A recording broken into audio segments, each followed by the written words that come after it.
Say recording in progress. Welcome, everybody. Hello. Wednesday lunch and learn here at the Real School. My name's Steve Bonham, educational director, one of the instructors. Got an amazing class today. Some mortgages. So, before we get to the mortgages, we've got our lunch sponsor, the one and only Travis Ennis from Adams Homes. Go ahead.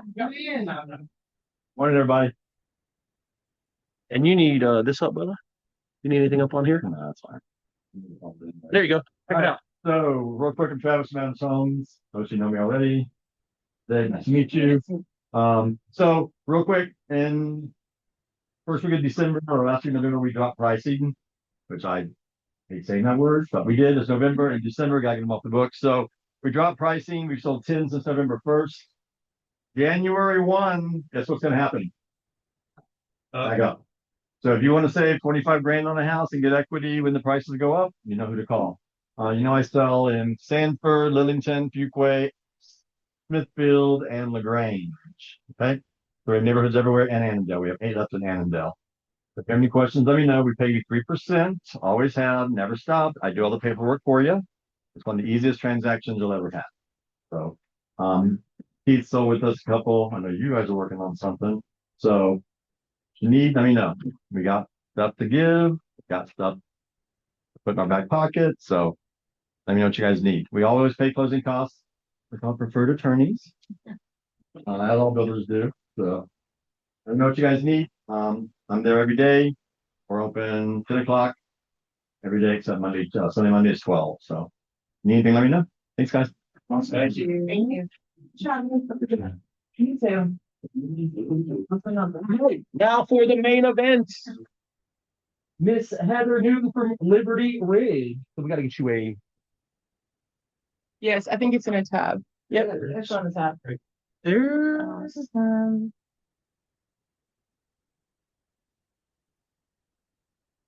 There we go. All right. Hi, I'm Heather Newton. I'm from Liberty Ridge Lending.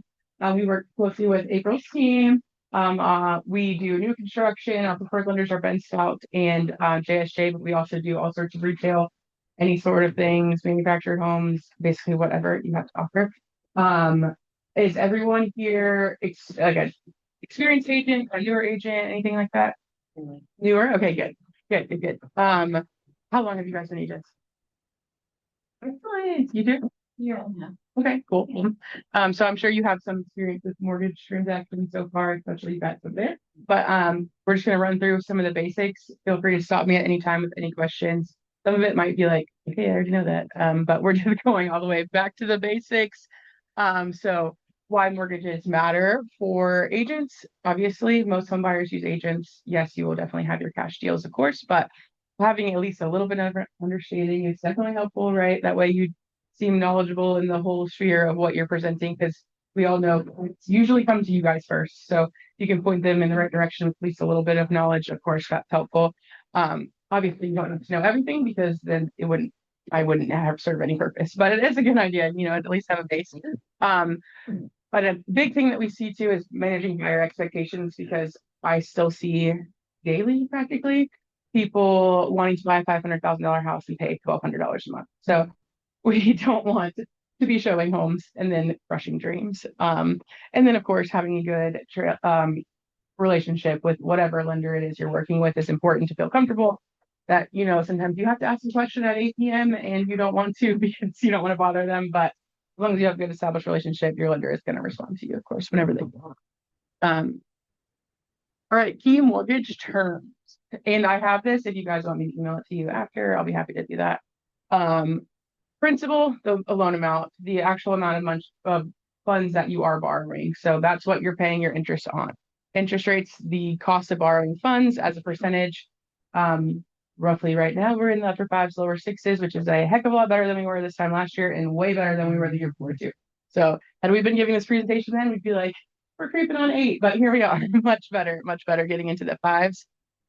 Loan term, length of the loan, almost always we're seeing 30 years right now, but we do of course have 20, 10-year options for people that want to pay off faster, and even other terms that we can discuss.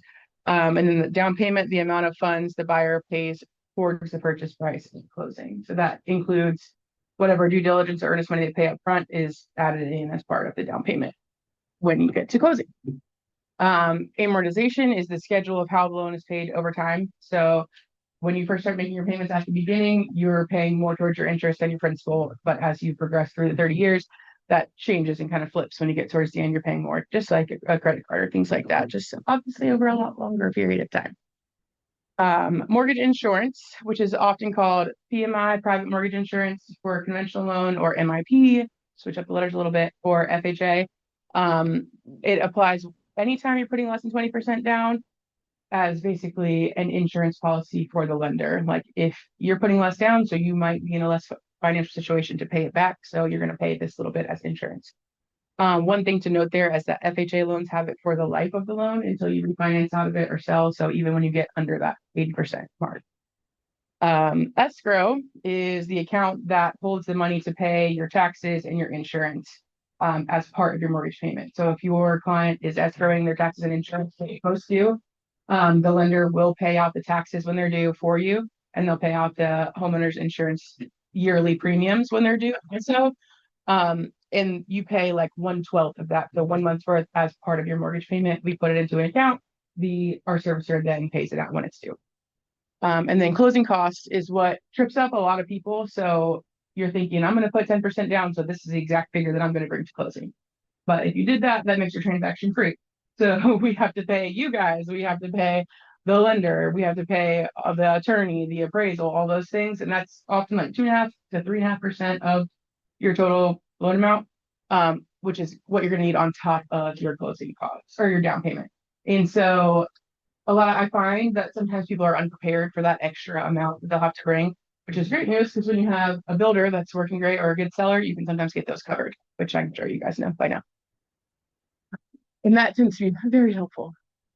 So on to the most common mortgage types, which we've briefly touched on. We have conventional, which is not government backed. All three of the other kinds are government backed. We have VA for veterans, of course, FHA and USDA. Conventional is what you think about mostly when you think about a mortgage. So we have you can do the 20% down and avoid the mortgage insurance, but we also have 10% down, 15, 5% down options. And for first-time home buyers, there is sometimes a 3% down option available for conventional. Like I said, it's not backed by the government, and you can do all sorts of occupancies for a conventional loan with primary residence, second home, and investment properties, which we'll dig into that in a minute. VA is for military service members, current. They don't have to already be out of the service to qualify for a VA loan. There's a certain amount, depending on which branch they are in. There's a certain length you have to serve to qualify, but it's not very long. Then also surviving spouses are eligible too, just as a note on that. In most cases, 0% down is required, which is very helpful. You can get closing costs covered by a seller or a builder, and we often see people getting back money at closing. So they can get back up to whatever they put in. So if they paid $1,500 due diligence, we could literally show them at closing a check for $1,500 back to them. So they're in for $0. Then there is no mortgage insurance on VA loans. And then FHA is government backed. It's available for lower credit scores, usually down to 580, 585 range.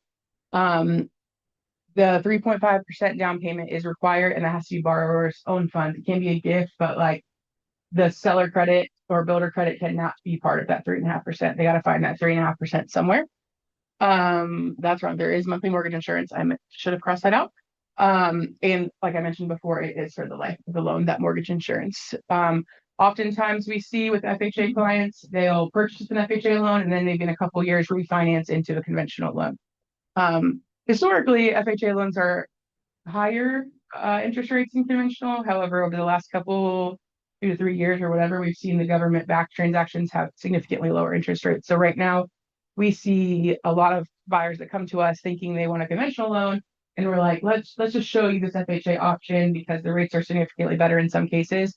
We'll show the comparison, think about how long you want to be in the home, and find the right fit for that. And then USDA, which it's such a great program. Government backed, 0% down is required. Definitely lower interest rates than everything right now. But it has to be in an eligible area, which most places around here, unless you get like into the Raleigh zip codes, North Raleigh, things like that, are covered, which is great. They do have income limits and they have higher credit requirements because their program is so great. You got to fit their hole, but it is possible. Real quick. Yeah.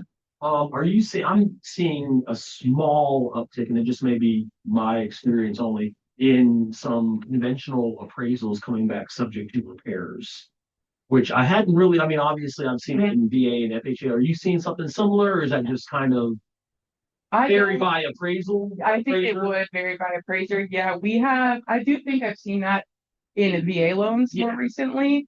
They are stricter for VA. I've never really seen it in conventional. Yeah. I had a couple last year, and I was like, that's, obviously it was for like a missing railing on a stair, so I understand. But I hadn't been used to seeing that or having that part of a conventional loan. This is probably not something that you said out loud, but I do wonder if they want to come back to that final inspection fee. Anyway, Possibly. This in the slower business to pass. Yeah, they will not accept the picture. Right. I've wondered. So back to the property classifications. FHA loans can only be used for a primary residence, the same as VA. You can't have more than one FHA loan at a time. So if you live in an FHA home, you want to get another property, you have to qualify for conventional or pay off somehow your FHA mortgage. That's because of the perks. You can't take advantage of all of it at one time. So primary home is where you're going to live the majority of the year. It has to be occupied within 60 days of closing, whether it's by you or your spouse. Someone has to occupy within 6 days of closing to purchase as a primary residence. Primary residents generally have lower down payment requirements and the most favorable interest rates because they are the least risky. Second home is similar to an investment, but in a second home, you are going to occupy that as for your purposes for at least 2 weeks out of the year. So you buy a home at the beach and your intention is, I'm going to use that. Even if you're going to rent it out, sometimes you have to intend to mainly occupy it for your convenience or your benefit. They do have higher down payment requirements, but less than investment. So depending on the loan amount and different types, 10 to 20% down is usually required. And then it has to be a reasonable distance. You can't buy a second home in your neighborhood or in the town over. Like it needs to make sense. 50 plus miles, you're actually using it to go vacation at it.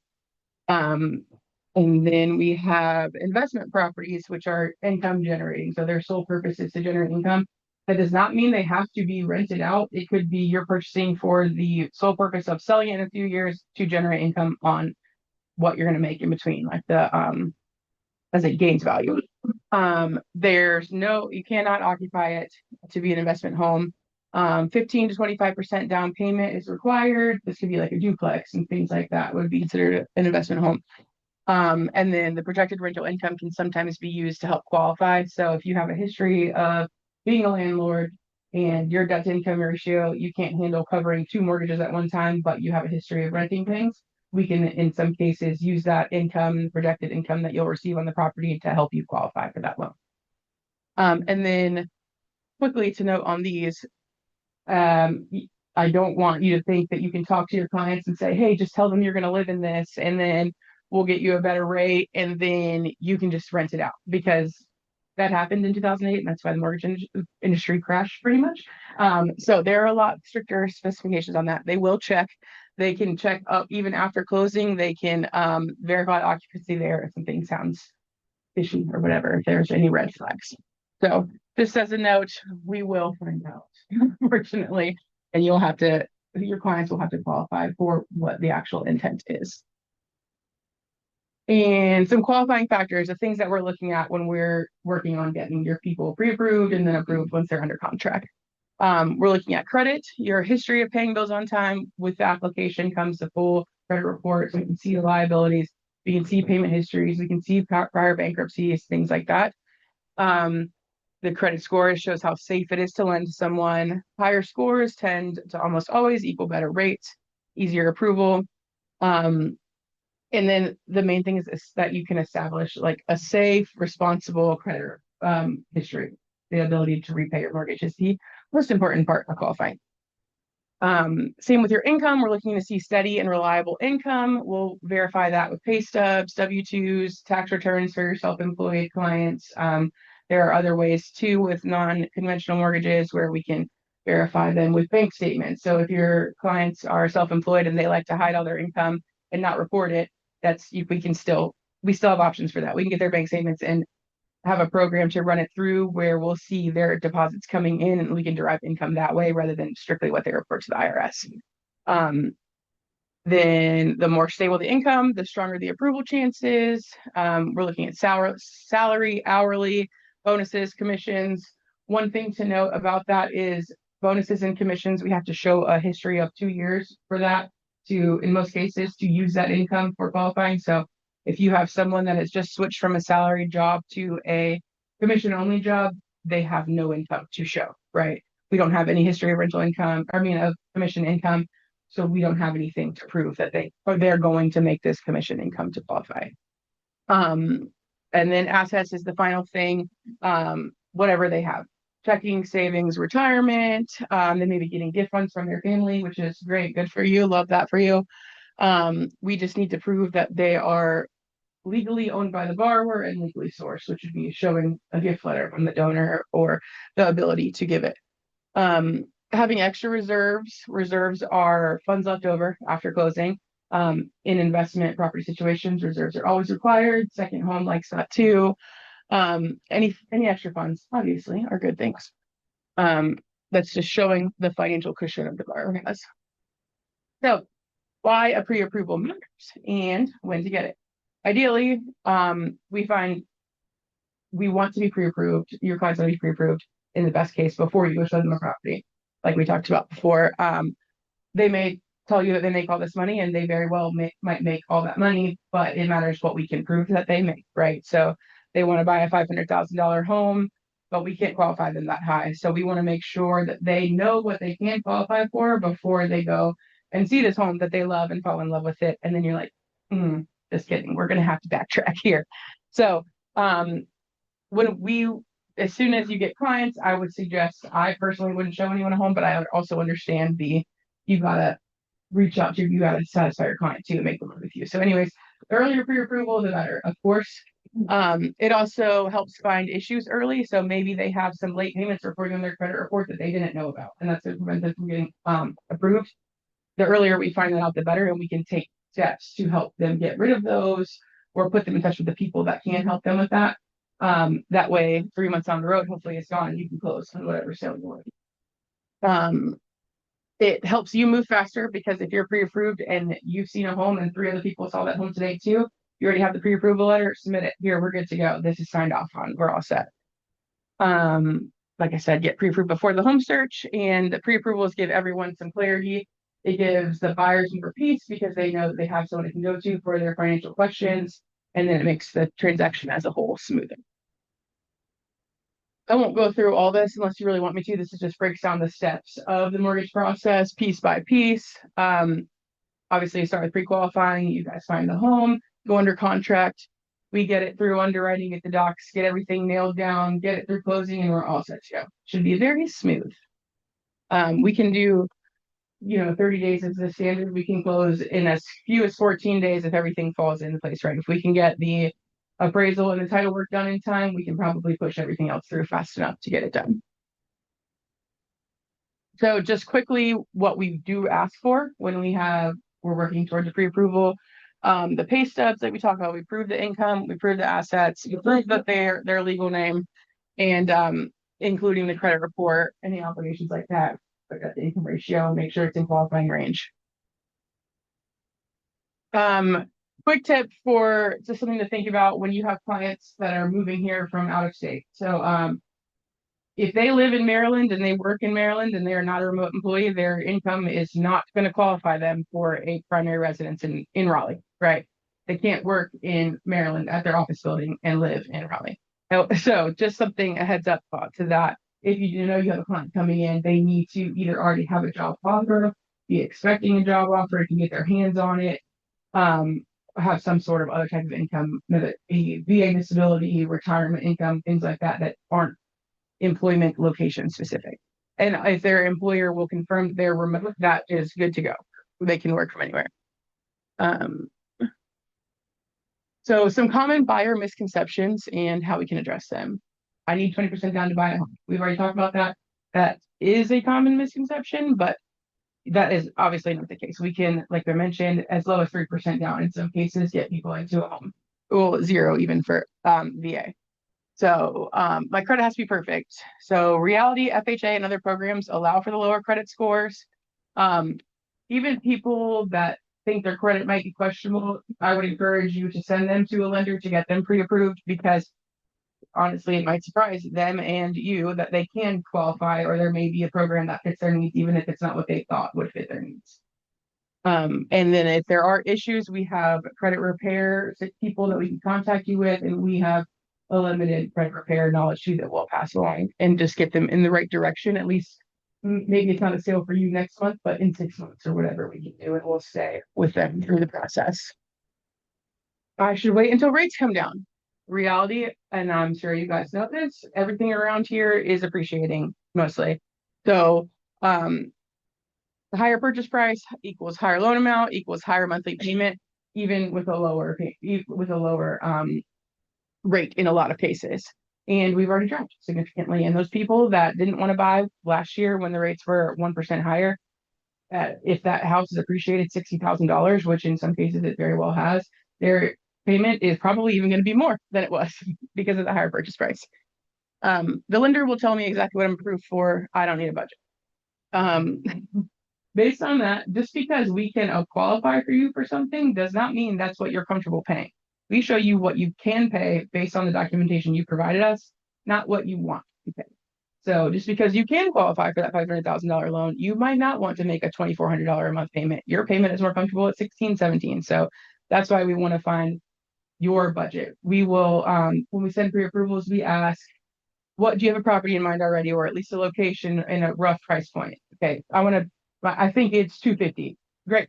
Here is a cost estimate that breaks down something in that area. So rough taxes, rough insurance in that area, at that price point. And here is roughly what your monthly payment is going to be in this area. Are you comfortable with that? If they say yes, then great, go shopping at this price point in this area. If you're not, then let's find what you are comfortable with. And maybe that is even, oh, I can pay more than that. Here, let's up. Now I can look at more homes that I wasn't even expecting to be able to see. I haven't started my new job yet. Can I get a loan? Kind of based on what we talked about, them coming in from out of state, still maybe they already live here and they're changing jobs or considering changing jobs. We can still qualify them based on that new job's income if they have that offer letter stating what their new pay will be and when they're going to start, as long as it's not contingent on you have to pass this test or whatever. And then even if it is, like if it's a nurse and they're going to work at Duke and they have an offer letter, they're moving from Wake Med to Duke. Great. Here's your estimated start date. You have to pass the NCLEX to do this, or they've already passed it, but whatever sort of test. Maybe it's a background check. They're going to be police officer, things like that. We can still go ahead and get going. Just as far as getting their clear to close, they will need to mark off all those contingencies. That makes sense. So with that, that does typically require reserve funds. So if your monthly mortgage payment is $1,200, you need 2 months of reserves. You need to have $2,400 left in your account, some account, any account, after closing of your own funds, and then we'll be set with that. So just because we're changing jobs is definitely not a hard no. And we don't have to wait for them to start. I have my down payment saved. That's all I need to show. Like we talked about earlier, we also have closing costs built in. So we have to find some way to cover that. And if they know that up front, they're much more prepared to, okay, I need more than my $10,000 down payment. I need 16 or 15 or whatever, unless a seller or builder credit is going to cover that. Few more quick tips and some updates kind of in the mortgage lending world.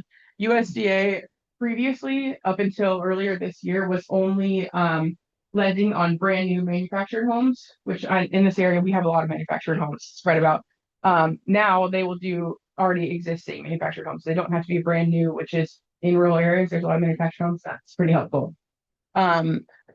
And this is something that's good to know up front. Always on VA and USDA loans, a well test is required. So you can know that up front and not wait for us to tell you that 3 weeks into the transaction when it comes out of underwriting. So that's just a heads up. You got a USDA loan, you have a VA loan, order that well test. It's done well, get it going up front. And non-permanent residency changes. This is new this year as well. FHA and USDA loans no longer allow non-permanent resident aliens. They have to be US citizens to qualify for those. Conventional and VA do allow. So if you have someone on I-10 or whatever coming in, if they're not a resident, they have to be able to qualify USDA. I mean, conventional or VA. The USDA that we talked about, how they are it's a tighter qualification to fit their program. They made it even harder this year. They lowered their debt to income. So it was 33 at front end. So that means the front end ratio is your housing ratio. So it's your housing payment divided by your total monthly income. That doesn't include your credit card payments and your electrical payments and all that. It just includes your mortgage, which includes your taxes and your insurance and any HOA dues. So that divided by your total monthly income is your ratio for qualifying for USDA. That has to be under 33%. And they also increased their credit requirement to 680, which is up there. Otherwise, we'd be looking probably at FHA. Using seller concessions for buyer debt. This is something good to know, especially if you're working in the VA market. Yeah.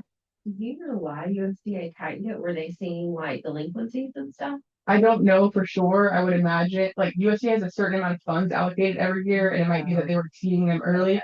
We often hear at the end of the year, all right, USDA is done. Like we've met our quota. Okay. And it's been historically like later in the year, but well, this year the government shutdown so that really messed it up. Right, that's probably Yeah, it over the did. range. But in prior years, like last year was like early October, which is we missed a whole quarter kind of thing.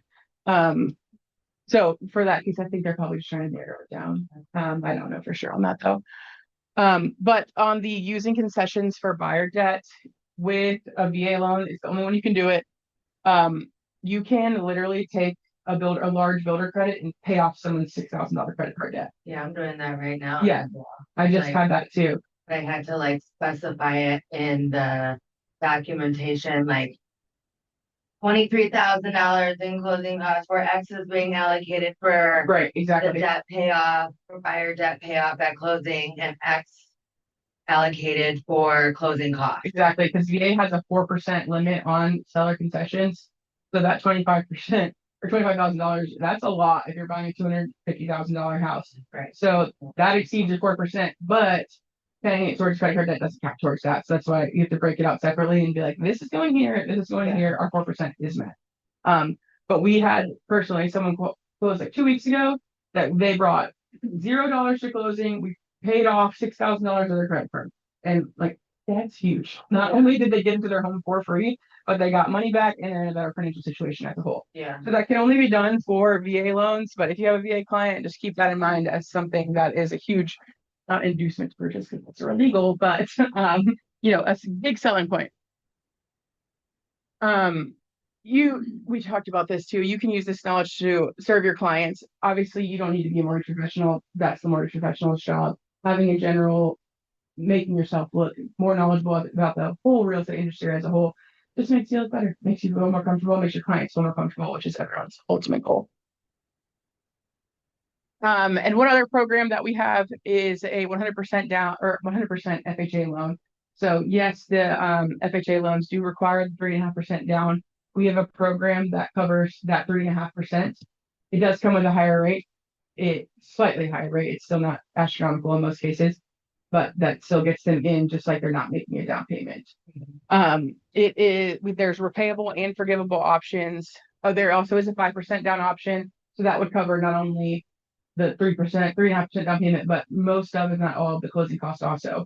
So they're not even bringing really any of their own funds if they can qualify. Would that be a better scenario than potentially buying down the rate to make it more affordable monthly or whatever? Yes, depending on how much cash they have on hand. So this would be good for people that are making pretty good money, but don't have anything saved. Or like they're newly coming into like maybe they got a $60,000 raise kind of thing. So they will have this money they don't yet. And then we can refinance out of it and then get that lower loan amount, which hopefully by that point will be even lower rates and you'll be in an even better financial situation. There are no income restrictions on this, which are huge because USDA does have that income limit, the household income limit. This you could make $500,000, and if your credit is decent enough to qualify for this, we can probably get you in there with this program. Same standard closing costs as FHA. There is no home buyer force required. So with the 3% down conventional we talked about, at least one buyer has to take a online home buyer education course that fits it. That's not required for this program. No first time home buyer restrictions. It can also be used for FHA to cover the closing costs. I've not actually seen that happen, but it could work that way. What's the credit score for that one? As long as it meets FHA, so like 580, 585, whatever AOS will approve it. We do have to have, it cannot be a manual underwrite, so they can't have late payments in the most recent 12, 24 months. But as long as you have a decent credit history and your credit score is not really, really trash, that is More manual underwrites this year than I Yes. wanted to see in life. same. Portrait. Yes, it is. Where's the money? Very much so. So I know I've been talking nonstop. Do you guys have any questions? Right. Good, good. This is my mobile business card. If you want to scan this, you'll have my contact info. Also, I have, if you have a business card you want to drop in here, I'm going to do an Amazon gift card giveaway. You don't have a business card on you and you want to put your name on this list, I will still enter you in there. Okay. I never bring my business card this year. Yeah. Any other questions at all? Anything else you want me to talk about a little bit more? If not, I'm all good. I'll leave that up there if you want to scan it. I would love to get your start your info, and I'll send you this presentation if you're interested. Thank you very